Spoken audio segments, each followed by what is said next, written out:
Mixer बंद कर लो पड़ोसियों। Hello everyone, hello everyone, hello everyone.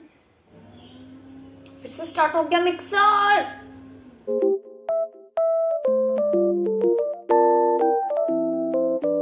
Hello everyone, welcome back to my YouTube channel. So आज की वीडियो मेनली होने वाली है उन बच्चों के, उन स्टूडेंट्स के लिए जो अभी 12th के एग्जाम दे रहे हैं एंड वो सोच रहे हैं डीयू में एडमिशन लेने का।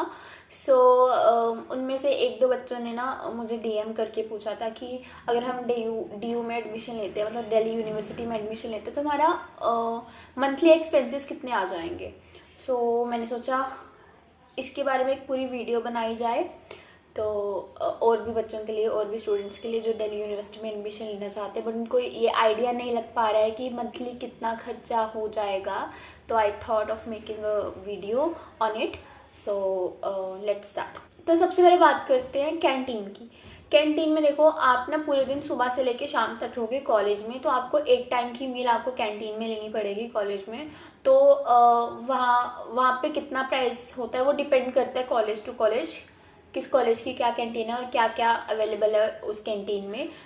जैसे अगर मैं अपने कॉलेज की बात बताऊँ तो 40, 50, 60 ऑन एन एवरेज। तो अगर आप उसको मंथली के हिसाब से देखो तो 1800 से 2000 के आसपास आपका लगेगा कैंटीन का खाली।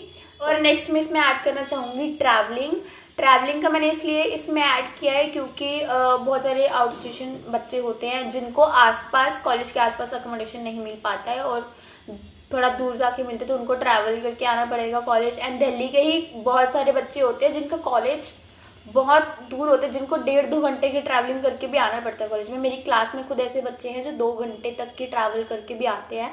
तो ट्रैवलिंग का खर्चा एवरेज अगर मैं बताऊं तो 35 टू 40 टू 45 तक का आपका एक टाइम का, एक साइड का लग सकता है। तो अगर आप पर डे के हिसाब से अगर बोलो तो 80 या 90 होएगा। एंड मतलब मैंने यहाँ पे पॉइंट्स नोट करके रखे हैं, आपके लिए कैलकुलेट करके रखा है। तो हाँ, 80 या 90। और आपको कॉलेज आना होता है 30 दिन, आपको कॉलेज नहीं आना क्योंकि बीच में 4 संडे भी आ जाते हैं। तो 26, तो आप 25 मान के चलो, आप खुद भी एक आधी छुट्टी तो करोगे, ठीक है। 25 से अगर मान के चलो तो आपको 2000 तक का मेट्रो का खर्चा, ट्रैवलिंग का खर्चा। आप किसी भी मीडियम से आ रहे हो, आप जरूरी नहीं मैं मेट्रो का बता रही हूँ, किसी भी मीडियम से आ रहे हो तो इतना तो आपको 2000 तक तो एवरेज लग ही जाएगा ट्रैवलिंग का। एंड फिर मैंने इसमें एक और चीज़ ऐड की है, जो आउट स्टेशन बच्चे होते हैं वो तो सिर्फ पढ़ने, ऑफकोर्स पढ़ने आते हैं, बट वो सिर्फ पढ़ेंगे नहीं, वो आउट स्टेशन है, वो दिल्ली के बाहर के हैं। तो ऑफकोर्स उनके अंदर दिल्ली को एक्सप्लोर करने का वो होगा, तो वो एक्सप्लोर करना चाहेंगे दिल्ली को, वो जगह जगह घूमने जाएंगे।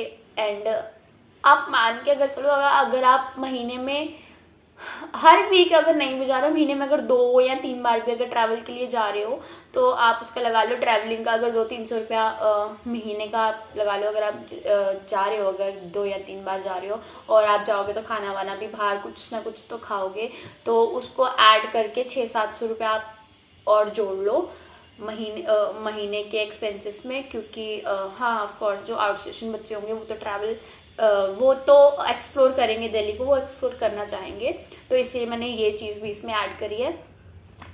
और हाँ, सबसे मेन बात जो है वो है अकोमोडेशन। देखो 4 टाइप की हो सकती है। एक हॉस्टल, आप रूम ले सकते हो, आप फ्लैट ले सकते हो रेंट पे, और पीजीज भी अवेलेबल होते हैं। तो देखो, अगर मैं हॉस्टल की बात करूँ तो हॉस्टल की जो फी होती है ना, वो पर ईयर के हिसाब से होती है, आपको एक ही बार में देनी पड़ती है पूरे साल की। एंड वो डिपेंड करती है कॉलेज टू कॉलेज, किस कॉलेज का हॉस्टल है।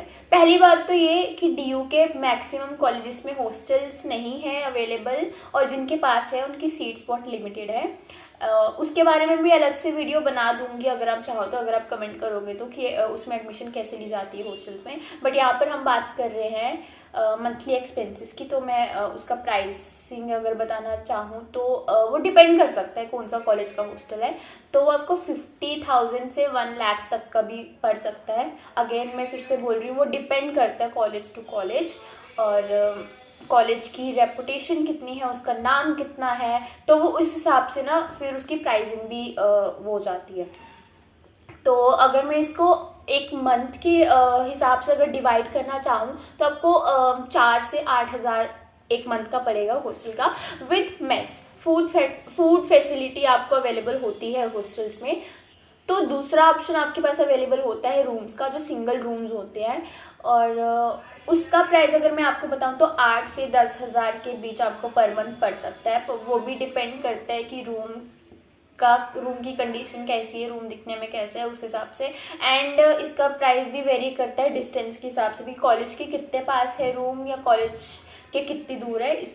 अगर आप कॉलेज के पास पास ले रहे हो तो आपको महंगा पड़ सकता है। अगर आप थोड़ा सा दूर ले रहे हो हटके तो वहाँ पर आपको थोड़ा सा सस्ता पड़ सकता है। And same goes for flats का भी यही सीन है। अगर आप पास पास ले रहे हो फ्लैट्स तो आपको महंगे पड़ सकते हैं। एंड अगर आप कॉलेज के थोड़े दूर ले रहे हो, मेन रोड से थोड़ा सा हट के ले रहे हो, तो आपको फ्लैट्स भी सस्ते पड़ सकते हैं। और अब मैं फ्लैट्स की बात करूं तो अलग अलग टाइप के होते हैं, 1 BHK, 2 BHK, 3 BHK, तो उसके अकॉर्डिंग उसका प्राइस भी होता है। तो अगर मैं एवरेज अगर बताऊं तो आपको 12 से 16 हज़ार के अंदर पर मंथ का आपको बड़े आराम से फ्लैट्स मिल जाएगा।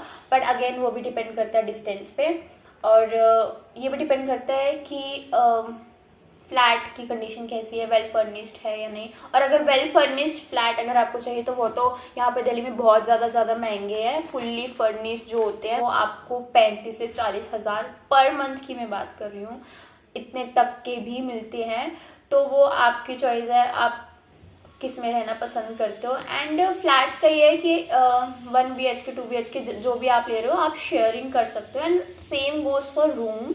अगर आप एक रूम ले रहे हो तो उसमें 2 लोग आराम से रह सकते हैं, तो आप शेयरिंग कर सकते हो, हाफ ऑफ डिवाइड करके। आपको दोनों में, रूम्स में और फ्लैट्स में, इलेक्ट्रिसिटी बिल अलग से देना होता है, वो उसमें इंक्लूड नहीं होता है रेंट में, वो आपको अलग से पे करना होता है। जितना भी आप इलेक्ट्रिसिटी उस मंथ में यूज़ करोगे वो आपको अलग से पे करना है। एंड अगेन रूम्स में और फ्लैट्स में आपको खाने की फैसिलिटी नहीं मिलेगी, आपको उसका जुगाड़ खुद ही करना पड़ेगा। तो हाँ, लास्ट ऑप्शन हमारे पास होता है पीजीज का। तो पीजीज में ना पर बेड सिस्टम होता है, पर मंथ का पर बेड सिस्टम होता है। मान लो कोई रूम है उसमें 3 बेड्स लगे हैं, ठीक है, तो एक रूम में आपको, जैसे रूम्स और फ्लैट्स का होता है ना, एक बार दीदी तो आप डिवाइड करते थे, वो सिस्टम नहीं होता इसमें एक रूम में 3 बेड्स होंगे एंड वो पर बेड का सिस्टम होगा। ये वाला बेड तुम्हारा है, तुम इसका रेंट पे करोगे, तो वो आपको पड़ सकता है 10 से 12 तक का आपको पड़ सकता है, इंक्लूडिंग फूड। अगर आप ढूंढोगे तो आपको मिल जाएगा आराम से। तो और अगर ये भी डिपेंड करता है कि उसमें फर्नीचर कैसा लगा है या दिखने में कैसा है, तो उस पर भी डिपेंड करता है इसकी प्राइसिंग।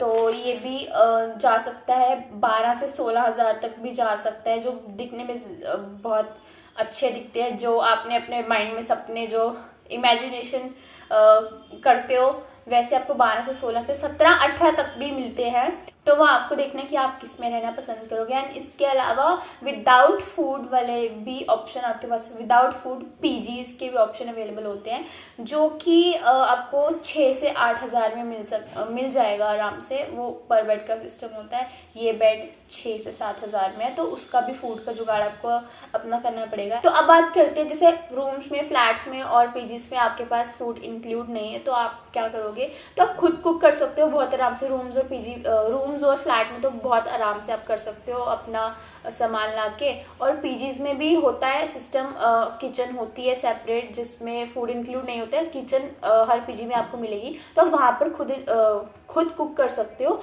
पर जो उसका गैस का जो बिल होगा वो पाइपलाइन लगी होती है, उसका जितना भी बिल आता है वो आपको अलग से पे करना पड़ता है। और अगर आपको कुक नहीं करना है खुद, आपके पास टाइम नहीं है या आपको कुक करना नहीं आता, तो इनफैक्ट टिफ़िन सर्विसेज भी अवेलेबल होती हैं। वो आप उनके साथ बात कर सकते हो, आपको किस किस टाइम की मील चाहिए, सुबह की मील चाहिए, दोपहर की या रात की। दोपहर का तो अगर आप कॉलेज गोइंग हो तो दोपहर का आपका कैंटीन में हो सकता है, क्योंकि आप सुबह से लेकर शाम तक कॉलेज में ही रहोगे, तो आप उनके साथ अब बात कर सकते हो। एंड वो आपको पड़ सकता है, मतलब 2.5 से 3 से 3.5 तक आपको पर मंथ का पड़ सकता है। आई गेस मैंने इस वीडियो में सब चीज़ कवर कर ली है। मैंने ट्रैवलिंग का कर लिया है, घूमने जाने का कर लिया है, और अकोमोडेशन का कर लिया है, खाने का कर लिया है। तो आई होप आपको थोड़ा सा आइडिया लग चुका होगा, अगर आप दिल्ली यूनिवर्सिटी में एडमिशन लेते हो या दिल्ली में रहने होते हो तो आपका मंथली एक्सपेंसेस कितने तक जाएंगे। अगेन वो मैंने आपको सब ऑप्शंस दे दिए हैं, आपको ये वाले ऑप्शंस भी दे दिए, ये वाले ऑप्शंस भी दे दिए। वो आप पे डिपेंड करता है कि आप कौन सा वाला प्रेफर करते हैं, तो उसके अकॉर्डिंग आप अपना आइडिया लगा सकते हैं कि कितना आपको मंथली एक्सपेंसेस पड़ जाएंगे। तो आई होप ये वीडियो आपको हेल्प करी होगी। अगर हेल्प करी है तो प्लीज़ लाइक कर देना, शेयर कर देना और कमेंट कर देना, and please subscribe to my channel smile with Sakshi. Stay tuned and thanks for watching. Bye.